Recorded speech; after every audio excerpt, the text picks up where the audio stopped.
কবি নজরুল ইসলাম লেখলেন যে খেলিছ বিশ্ব লয়ে বিরাট ও শিশু আনমনে। এখন দেখতেছি যে মানুষই মানুষকে নিয়ে খেলতেছে। মানুষের ক্রীড়ানক বানাইছে নাকি? মানুষ মানুষকে পণ্য করে, মানুষ মানুষকে জীবিকা।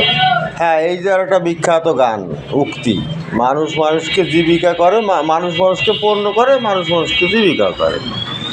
কি যখন আমরা প্রথমেই গানগুলো শুনতাম না, এই গানটা বিখ্যাত গান, এই সময় বিষয়টা বুঝতাম না যে আসলে কি বলতে চাচ্ছে, কিন্তু পরে এখন দেখতেছি যে আসলে মানুষই পণ্য,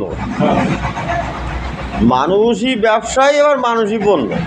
মানুষ পণ্য, জীবিকা। কি আশ্চর্য ব্যাপার দেখেন, মানুষে নিয়ে খেলা করা, দেশে নিয়ে খেলা করা।